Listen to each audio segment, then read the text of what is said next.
Thank you for joining us here this morning, everyone, for an insightful conversation on how to raise financially confident kids and young adults. This is a topic that we have a lot of clients asking for resources on. And so we're excited to be able to bring this to you today and further the conversations around kids and money. And today we're joined and grateful to be joined by Leda Zukowski, Director of Practice Management at New York Life Investments. Leda has spent the better part of 20 years helping people think differently about money, from building healthier financial habits to understanding how values and purpose tie into financial decisions. Her career has taken her all around the world, including several years in Singapore, and she brings a unique perspective on how families can prepare the next generation to make smart financial choices. What makes Leda stand out is her passion for connecting money back to what really matters: family, goals, and long-term security. Again, we're thrilled to have her with us today to talk about raising the next generation to be financially savvy. So please join me in welcoming Leda. Thank you so very much, Miles. It is great to be here with all of you. Thank you for that very kind introduction. That was very nice of you. I will go ahead and begin to share my screen, and we'll jump right into this conversation. So we're talking today about raising the next generation to be financially savvy, empowering your children through investment education. And this is our agenda for the next 40 or so minutes. And if you do have a question, please go ahead and raise your hand. And I'll take some pauses during my presentation so that if you have a question that's, there's some topic that I'm covering and you want to go deeper on that content or you want to have a conversation about it, please, I invite you to raise your hand and we'll discuss more on those particular topics. So first of all, we're going to talk about why it's important to talk to your kids about money. When do we get started talking to them? Then we're going to talk about different segments of their life: the early years, the tween years, the teen years, what to know by the time they're 18, getting into young adult years, and then some financial apps that you can use to help guide these conversations.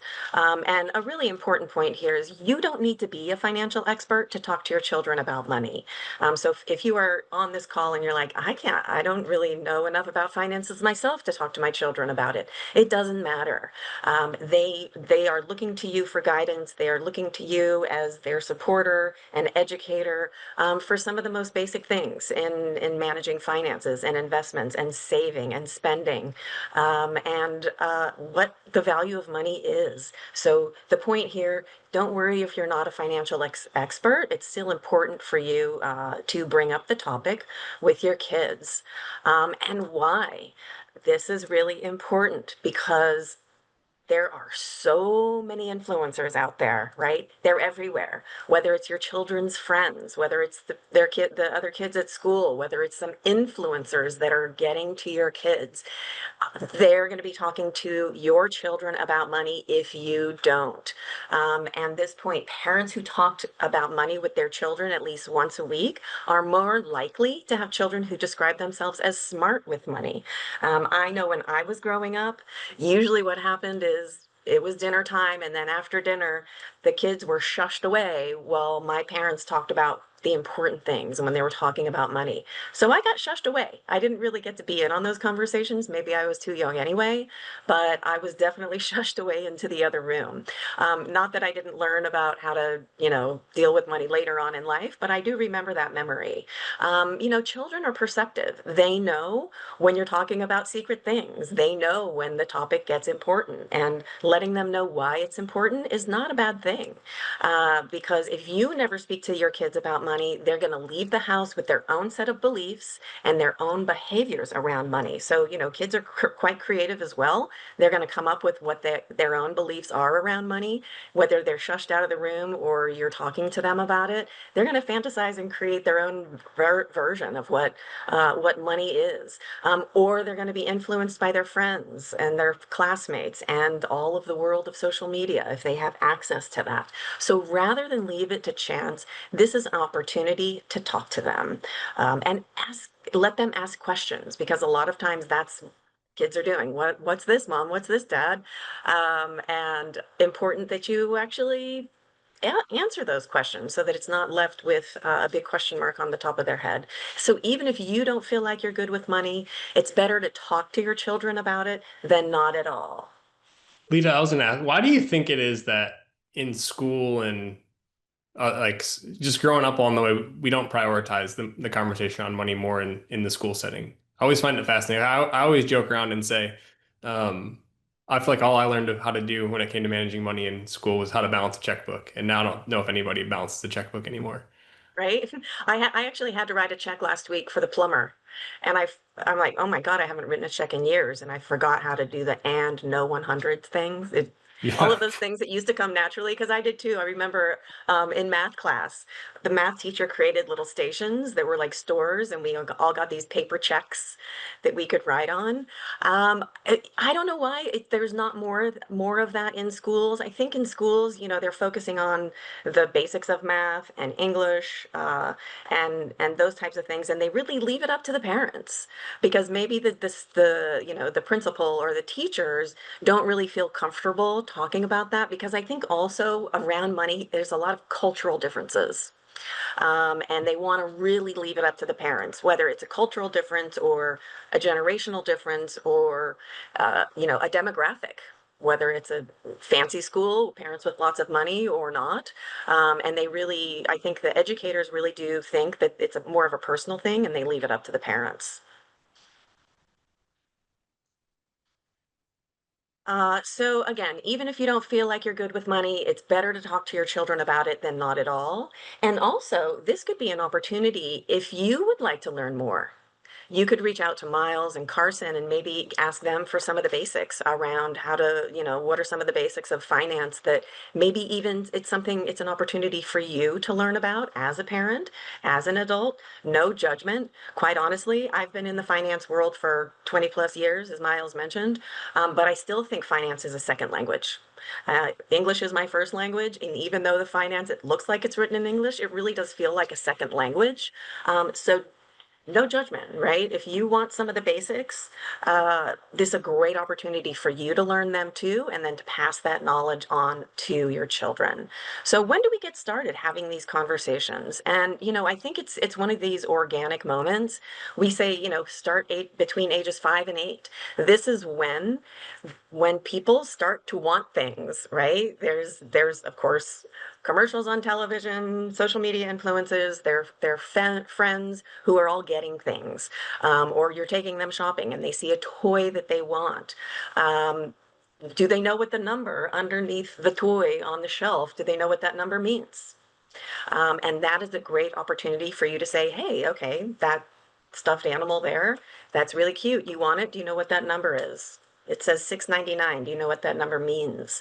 And start to have that conversation with them organically because they are going to start to want things.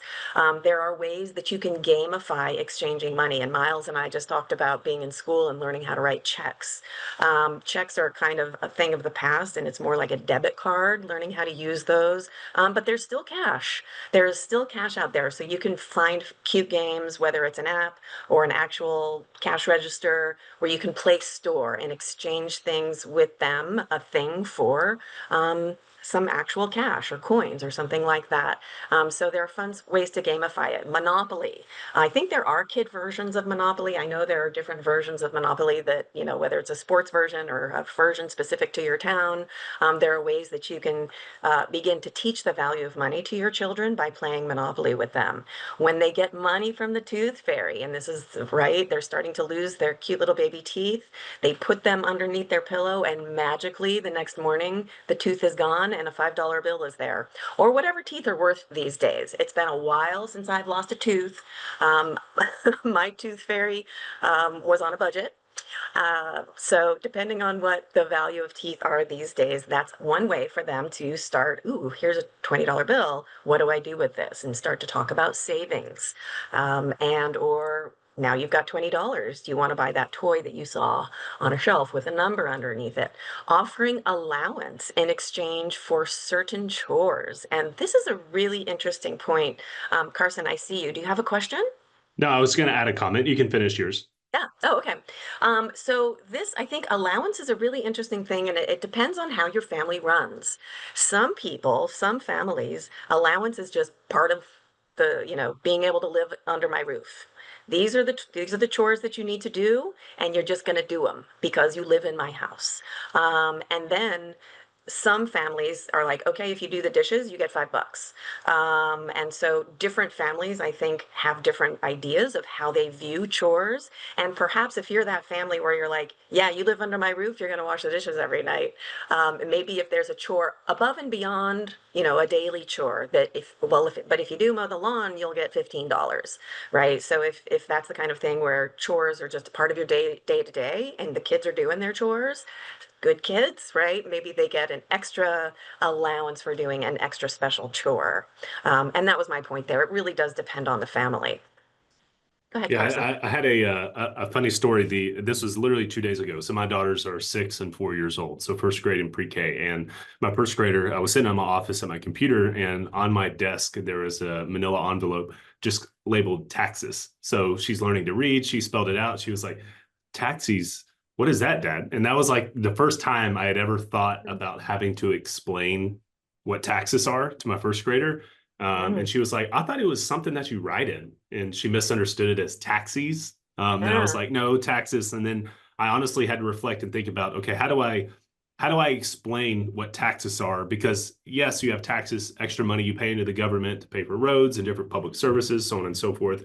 But actually filing your taxes, I feel like is a little bit of um, a foreign concept for a kid to understand. But it was just interesting to sit and reflect on, okay, for the first time, how am I going to teach a first grader about what filing your taxes is about? But she was old enough, and she is old enough, at least to be curious, like you said, and I've noticed from them, they are always observing uh, parents' actions. So it's important, like you said, they're going to shape after what they see, and they're going to model their behavior after what they see in their parents. So extremely important to set that example, like you said. Well, absolutely. And it does seem, something that's second nature to us, like filing our taxes. Like I mentioned, it's a whole other language to learn. That's right. And what does even filing mean? Yeah. Why do we file our taxes? Do we actually use like a filing cabinet now? Like, what Hmm. is even the origination of that word? We call it filing your Yeah, taxes, even that's though true. I'm actually, my taxes, I do it all in line. There's no filing Hmm. required. That's right. That's right. But yeah, it's great because now with your family, it's happening organically. She's asking questions, and luckily, she has a great dad who is taking the time and being thoughtful about explaining it to her. Hmm. And even I think that's the great point is even if it seems like a foreign concept, it's great to explain it. And now she'll have it in her head, so that the next time she sees you filing your taxes, she'll know what's going on. Or she might ask again, which is we all ask lots of questions That's at the right. same time. So thank you for adding that. I appreciate that, Hmm. Carson. So, which is a great segue to this last point on this slide. Children learn by example. So they're observing, they're watching their parents do things, but they also need explanations and context about money decisions. And this is where you start to get into, oh yeah, you really want that toy. Is it worth $6.99? And then you start getting into having conversations about quality over quantity. Is it really worth it? And talking about that, let's get into the tween years, thinking about is it really worth it? And the first thing I think about when I think of tweens and teenagers, because I saw a lot of youngsters, I didn't go to a Taylor Swift concert, but I saw a lot of videos of little girls at Taylor Swift concerts. And thankfully, I didn't have to pay for a ticket. I didn't go. But I know that they cost thousands and thousands of dollars, and I got to hand it to the parents who actually took their kids there. Was it worth it? Was it worth 3 hours of Taylor? Maybe it depends on your perspective, right? And I saw some really cool things that she did actually with young girls who got picked, and she put her hat on them, and it was like the highlight of their life.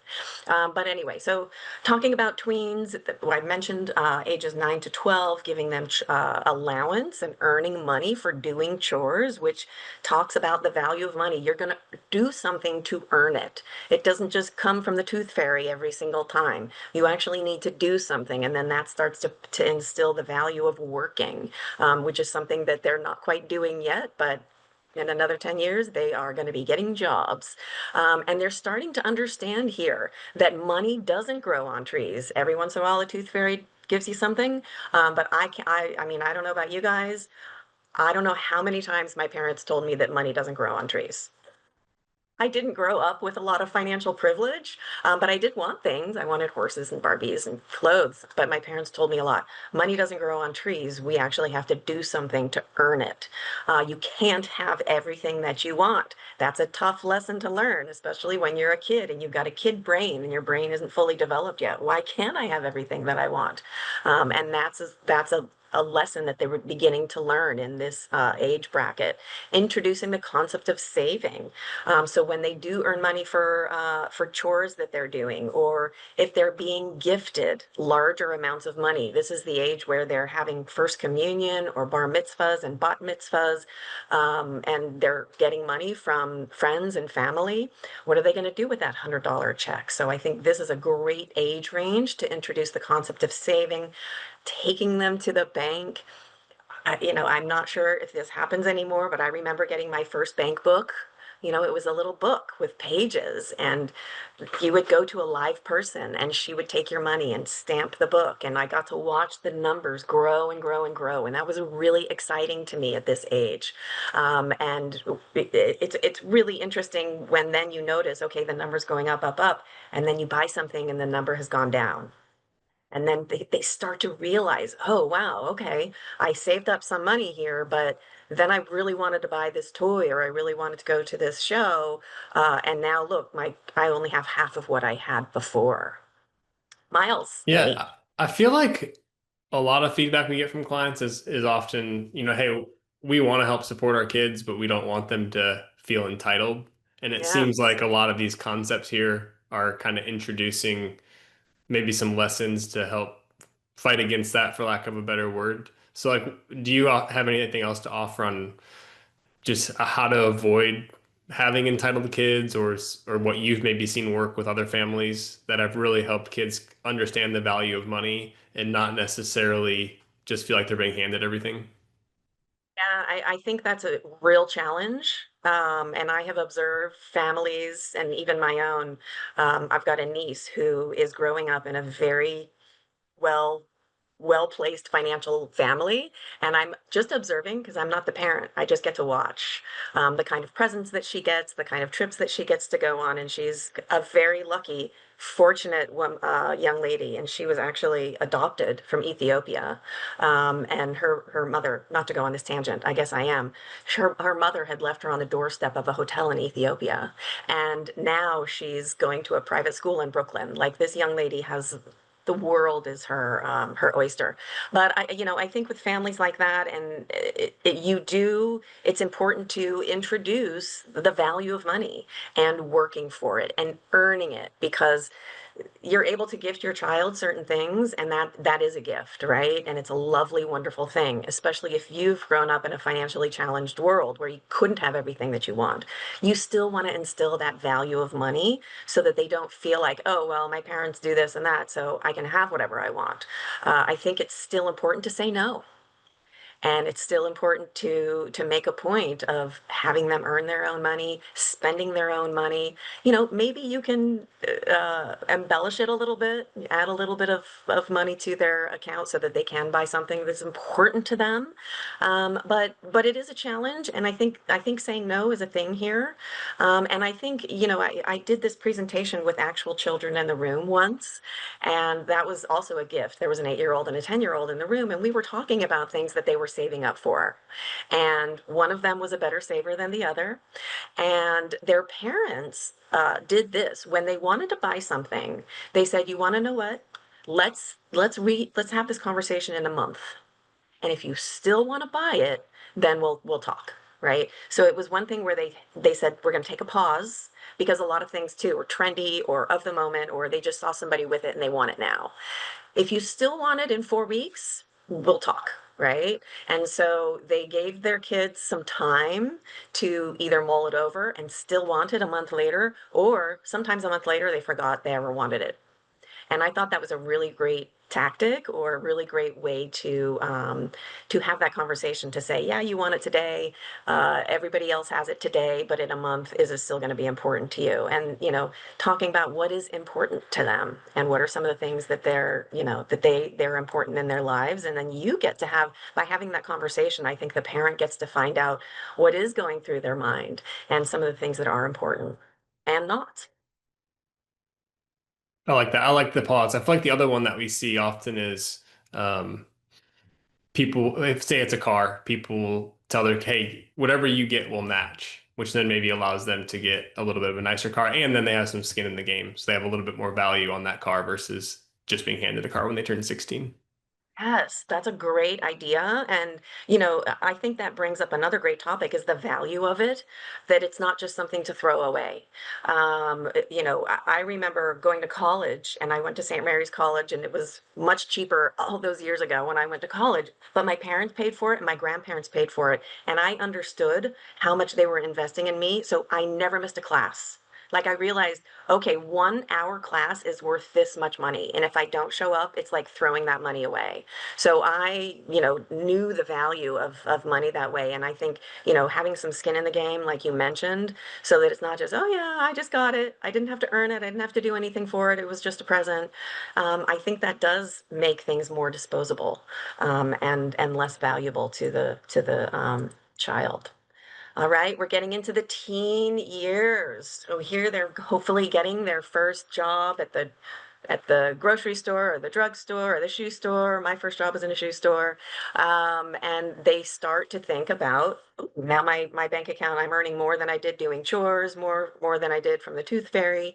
And they're starting to accumulate some wealth. And that's a really fun thing and a really great way for them to begin to learn more about the value of money, working for it, earning it, so that they see that it's more than just a game. This is where you can introduce the concept of investing, where they're starting to think about companies that they like. They want to have stock in Apple or Disney, some of the kind of general companies that you think of that kids know about, and how to do research on them.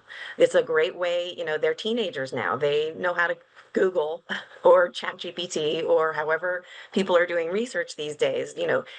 Tell them, if you want to buy a piece of stock in Apple or Disney, why don't you research that company? And you can start to introduce some of the basics of what investing is and what stocks are worth. This is where you're going to start to see more topics around money in school. There are investing clubs or finance clubs. This is where, some students just automatically start really liking math or excelling in certain topics like that, and can join clubs in high school where they do that. I know retirement is here on this slide. I'm not sure if the teenage year is exactly when they start thinking about retirement, but it's certainly something that you can talk about, because I'm sure they have not thought about it, just like they've never thought about filing their taxes. Um, Helping them with setting up a budget. Here's your income. You've got this great job now, but think about all the things that you want to buy. Are you starting to get them to buy their own shampoo and their own soap and the things that they have relied on you for their entire life? Those are some of the ways that, it's like, yeah, if you want that special brand of shampoo, and this is when they're going to start getting picky, right? They want to have certain cosmetics or certain shampoos or certain shoes with the right logo on it. Um, this is where they can learn how to be on a budget. You have to spend less than what you earn. If you run out of money, you're done, right? And that's why I really like debit cards. I'm not going to even talk about credit cards. Well, it's here, on the next point. I think it's way too young to have a credit card as a teenager, and I think a debit card is the way to go, because once you're out of money, you're out. You can't use that debit card anymore if there is no money behind it. And that's where they will learn. And there are other cards that you can buy as a parent, that aren't necessarily tied to a bank, but you can put money on a card and it's like, okay, here's a card with 20 bucks on it or 100 bucks. And then they go out with their friends and they use it all up. And then they're like, oop, nope, out of cash. That's it, right? It's a really good lesson for them to learn. If they're keeping track, they'll know when they're going to be running out of the money. But if not, then they go to put that card down and it's declined. And it's a good way to learn that you've spent all of your money.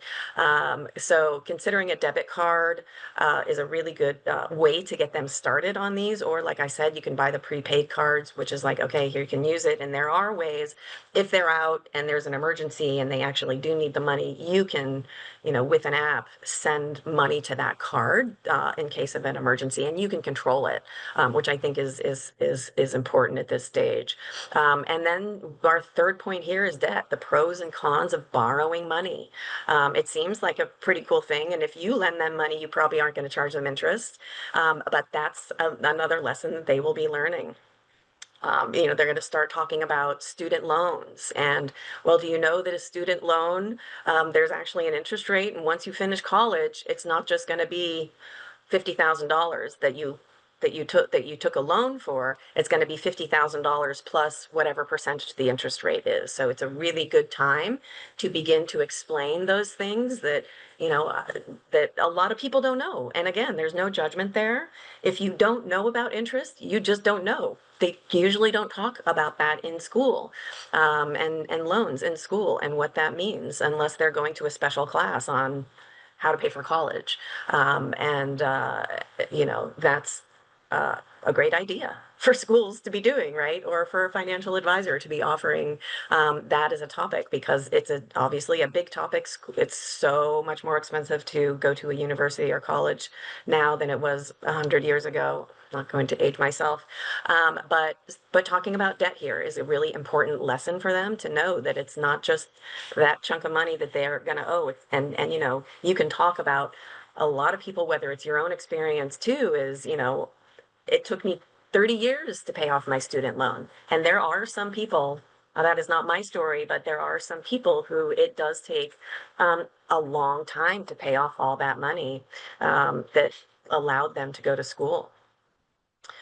So now they are 18 years old and they're having to prepare for life after high school. This is a great time to talk to them about budgeting, how to stretch a dollar to make ends meet, how to use their loan money wisely. This could either be a scholarship or a student loan. This is when they're living in dorms or living in an apartment, and they're figuring out what to have for dinner and how much it costs to make your own dinner. And of course, there's that old thing, there's a lot of top ramen that gets eaten with college students. And it's because it's really cheap. I mean, it is delicious. It's not healthy, but it's cheap.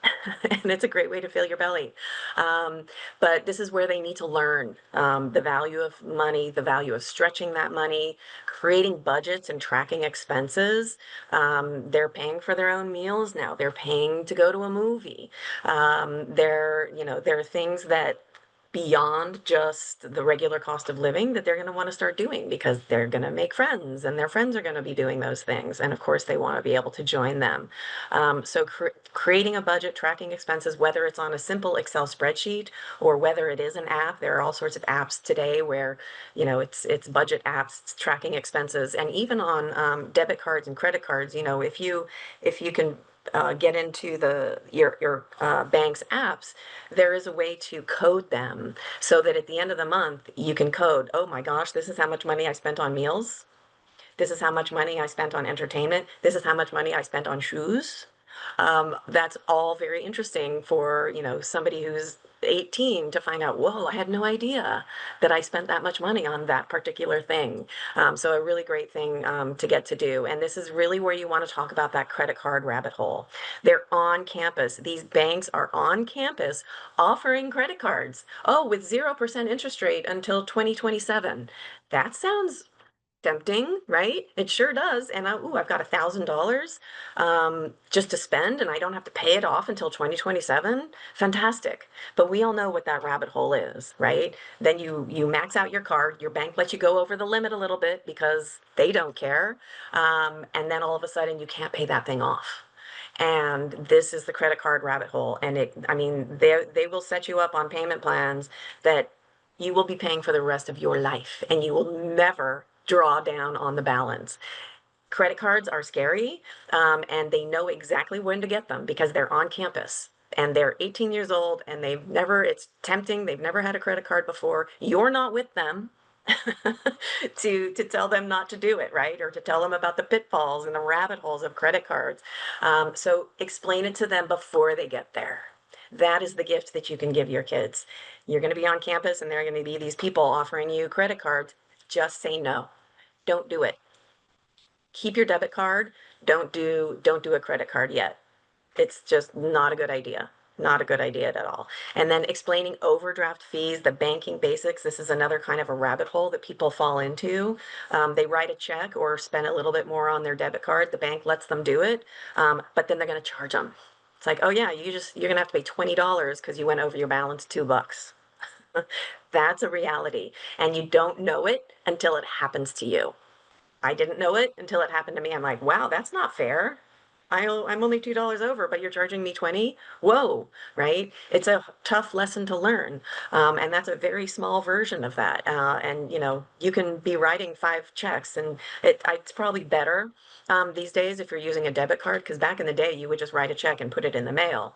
And then you would, maybe, uh, you know, look at your own bank account, your own checking account, and do the math, and you're like, ooh, I wrote $100 over than what I actually had, and the bank's like, yeah, and we're going to charge you $20 for each $20 over or whatever it is, and that's where they get you, right? And you don't know it until it happens to you. So explain it to them. Again, it's a gift for you to give your kids. If they know about this, then they're not going to fall prey to it. So a great opportunity for you to explain it to them, give them the gift of that information so that they don't fall into their own pitfalls. And if you have, use yourself as an example, or use people that you know as an example, or if you don't want it to be you, choose somebody else, the pretend person that oh, my friend so and so, they did this and they were never able to pay it off. But I think it's really, it's nice to use yourself as an example, because nobody is perfect, and say, you know what, I did this and I had to learn my lesson. It wasn't pretty. I had to put my credit card in the freezer for 2 years. I couldn't use it until I paid it off, which of course doesn't work these days, because you can just pay for things on your phone. You don't need to defrost your credit card. That's something we did in the olden days, right, Miles? That's right. I was gonna ask you what would maybe, let's say some parents just feel like they maybe didn't do a great job in the early years and the tween and teen years, I guess the early years and the tween years, getting their kids ready and having the conversations around money. And now their kids are 17 or 18 years old and they're headed off to college and they feel like they need to give them a crash course so that they don't fall prey to the people giving out credit cards on campus or other types of things that you just listed a couple Yeah. slides ago. So like what are maybe 1 to 3 things that you feel like the most important if parents are trying to give their kids a crash course in money as they head off to college, that are some of the top pieces of advice? Well, and I mean, that's a great segue to the slide that is just on that I've just switched over to. These are really some of the most important points to learn about. And what I would say is it's never too late. Even if you haven't, if you didn't start at age 5 or 8 or 12, it's never too late to start talking to them. And it is a great opportunity. And it's, now is the time. Everybody's going back to school. I live in New York City, and NYU is just over there, a few blocks, and there are all sorts of parents walking around my neighborhood right now with their kids. It's very cute. And they're walking really way too slow. They don't know New York City.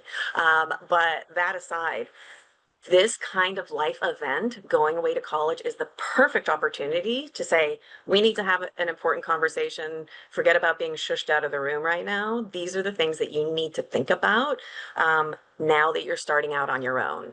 I would warn them against the credit cards. Absolutely. I mean, I think that's number one. Don't get a credit card yet.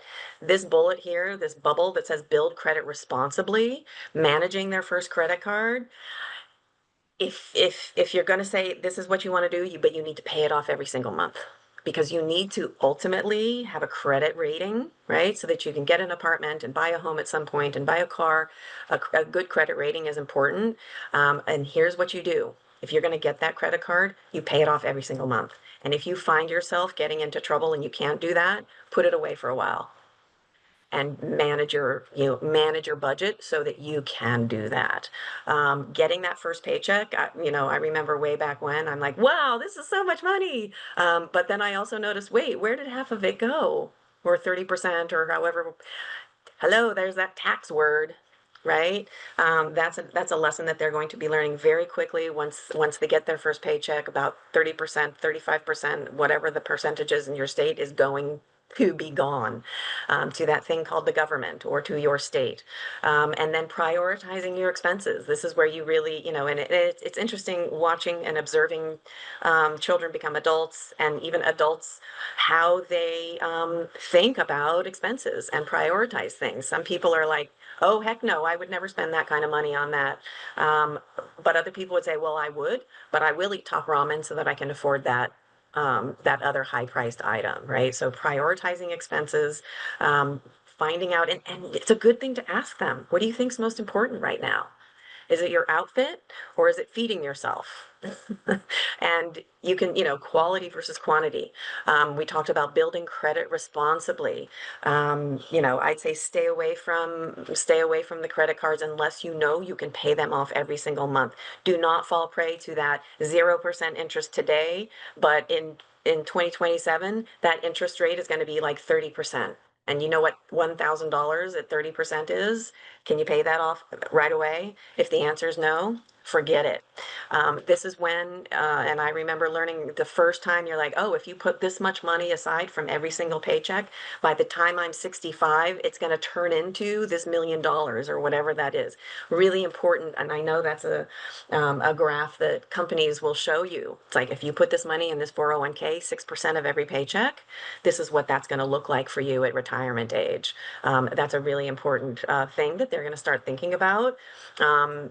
Saving for the future, and becoming educated. And I think, Miles and Carson, it's a great opportunity for you to have those conversations. And if you're a parent and you want help having these conversations with your kids, ask your financial advisor, ask Miles and Carson if they have something for you.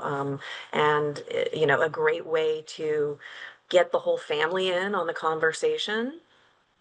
Really an important time for them to know that these are the things that they need to start thinking about for their own future, because time flies. We know that for sure. I don't know how it's already September. Wasn't it just the beginning of summertime? So one thing we know for sure is that time flies, and saving for the future is really important. It's hard to think of ourselves, even me, at age 65, and I'm way closer to that than I was when I was first out of college. And it's like, oh, maybe I should have saved more, so that I can do the things that I want to do in my retirement. And those are some of the great conversations. Is what do you see yourself doing? And even in 10 years from now, like some kids in their 20s, they know in 10 years, I want to be married. I want to have a house. I want to have 2 kids and a dog. Okay, how do you think you're going to pay for that? Do you know how much houses cost? So really a great time to begin to have those conversations. They're doing it on their own now. Rent is shocking, depending on where you live. Um, New York City, it's quite shocking. But having these conversations about these are the things you have to pay for. You have to pay for your rent, your housing, your medical bills. Hopefully, if they have a job in the corporate world, that is helpful, right? To sign up for their healthcare plan. But these are things that they've relied on you for most of their lives to pay for them. Now it's time they're going to have to do it. Setting up good spending habits, spending less, learning to say no, even when all of your friends have it. You can say no, it's okay. Putting aside the budget for all of the expenses, their student loans, paying back their student loans, having an emergency fund, having conversations with their significant others. That's an important thing. One of the things we know couples fight about, the top 5 things, one of those things is money. So if you're on the same page with your significant other while you're still young, that's a good sign for the future, that might not be the thing you're fighting about all the time. And then this is really learning, if they haven't already, the basics of investing, what asset classes mean, what asset allocation means, what time horizon means, financial planning. When it's time to begin working with a financial advisor, if you ask me, there's no better time than the present. Getting your kids in to meet your financial advisors, having them ask some of those questions that they might not know to ask you, they might ask the financial advisor, and that would be a really great way to learn more about their minds and what they're thinking about. their retirement plans in their workplace, what their goals are. And I mentioned that before. What are some of the things that they'd like to achieve in their lives? Writing them down, creating a vision board, and then you can put like little dollar signs on each of the things. You want that beautiful home? This is what it's going to cost. You want to take that vacation every year? This is what it's going to cost. And then going all the way back to the beginning of our presentation, learning about taxes and what filing taxes and what is it April 15th? What that date means and what it means for you. And there are ways to prepare for taxes, and teaching them about that, whether it's putting aside money every quarter and planning for your taxes.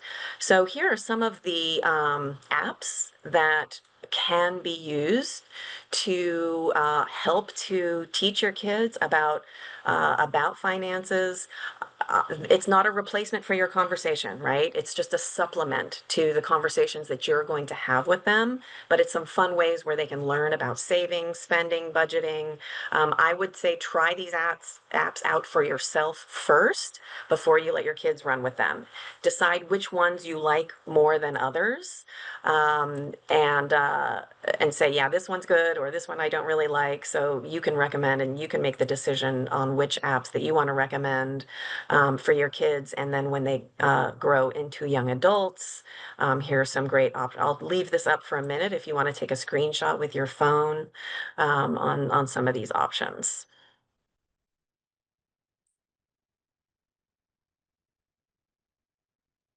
I know Mint was a popular app for tracking expenses and everything, and Mint has actually shut down. They went to, and Oh, this was a recent thing that's happened. I think earlier this year, Mint shut down and they siloed all their business to another company. But like you said, there's some other good applications on there on your phone, on desktop, especially for young adults, even that I still use. Managing my finances, they're all great. wonderful. Yeah, so you might want to recommend some of those. And I will update my slides. Thank you for that information about Mint. Yeah. My team appreciates you.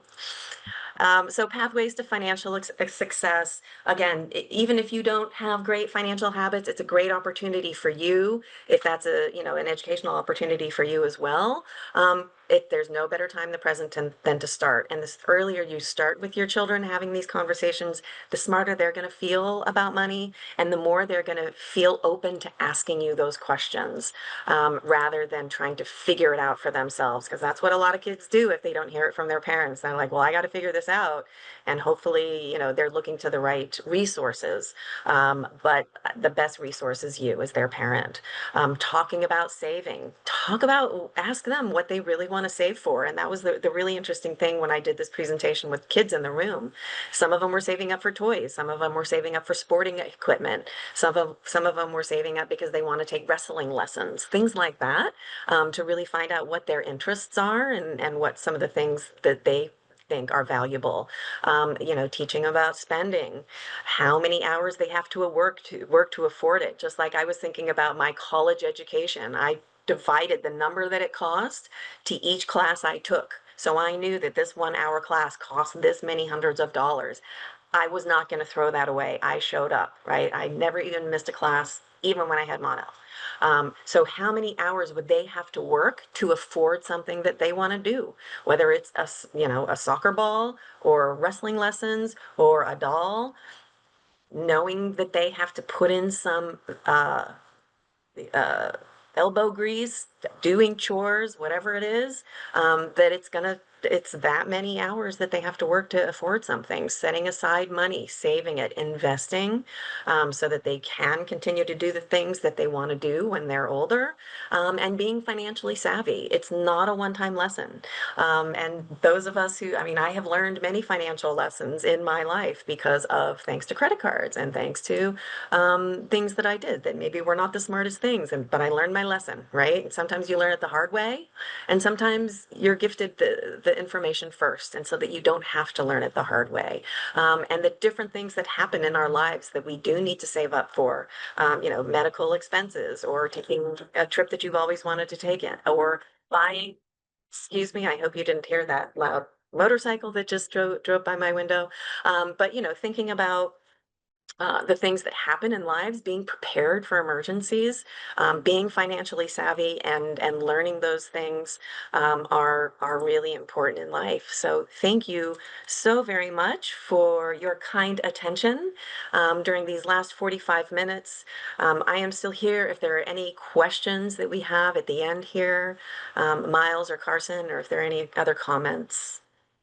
No, I was just gonna add, this was great. And I think when you think about this, as for most parents, it probably feels very daunting to figure out how to get your kids the right lessons and make sure that they have the correct resources. And I think every parent wants to leave their kids on a path better than what they were on. And so the big thing is, knowing that you don't need to go about it alone. I mean, like you alluded to us being there. I think a lot of times we do that. We are more than willing with any of our clients to sit down and have a meeting with their kids, no matter how old they are, to just take them through the three buckets, which is a tool that we use for planning for all of our clients, and just really just shape out a financial plan and what it should look like and answer questions they have. And it's always fun because they always, when you ask them what they want to invest in, you said it earlier, but it's always companies like Nike or Apple or whatever it might be, like because they own an iPhone or they like Nike shoes. It's always things that they're very interested in. So those meetings are a lot of fun, and there's always a lot of interesting, funny things that are said in those meetings, just the way kids' brains works and the way they think about money. And so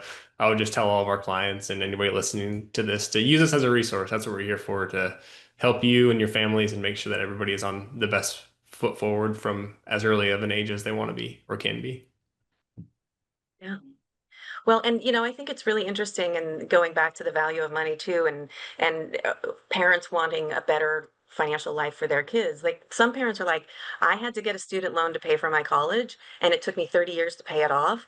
I want to give my kid the gift of not having to do that. So I'm going to pay for everything. But then there are some parents who would say, you know what? I had to pay it for myself. My kid's going to do the same thing. So it's really interesting how like a mindset is different, and how people learn lessons, and then how they want to pass it along to their kids, because that is a really good way to learn the value of money, because these days college is so expensive that it's kind of crippling to think about having a student loan to pay for that and then having Yeah, to pay that thing off. we had a specific client who I laugh at because we were in a meeting one time and he said, I told my kids they have a client named scholarship fund that lasts for 4 years, and if they need to go any longer than that, it's on them. And Mm, then to your point, you also have the clients who um, want their kids to pay for it. And then we've also had clients over the years who say, hey, we're making our kids, essentially think that they're paying for college, but because we want them to feel the value of it. But at the end, we're going to help them out, but we want them to make this choice to go and to pay for it on their own so that they're not relying on mom and dad along the way. yeah, that's great. That's great. And of course, we can pitch 529 plans. We don't want to not talk about 529 plans. Yeah, Mhm. That will help. The minute you know your baby's on your way, you start your 529 plan. they can definitely be an excellent tool in helping to cover some education costs. Yeah. Yes, certainly can be helpful. But speak with your financial advisor about that. Yeah. Mhm. Anything to add, Carson? No, I'm good. No, it was all good info. I'm close to the topic with my girls being of an age where they can really start to gain and understand and challenge some stuff, and they're just soaking everything up that they watch and learn from. So Yeah. it's close to my heart. I'm doing everything I can to kind of raise them up, but there's no right or wrong either. Everybody's going to have their own philosophy with how they want to raise their kids up, what they pay for, what they don't pay for. But as long as you are doing your best and just taking it, your philosophy and instilling it in them and raising them just to have good financial habits, regardless of what those look like, it's going to end up paying off over the future. So, Yeah, I agree. Well said. And Well yeah, said. we're gonna have a replay of this available for anybody listening that wants to pass along to friends or family. We're gonna and send that out to clients. So we'll be getting a replay of this out. And so if you want to listen back or get it out to some other people, even if they're not clients of ours, we love to share this message and helping to prepare the next generation as much as possible. So Leda, thanks for being here today to help us do that for an hour, and look forward to just furthering the conversation on this over time. It was my pleasure. Thank you so much for having me. Awesome. Have a good afternoon, everybody. Thanks, everybody.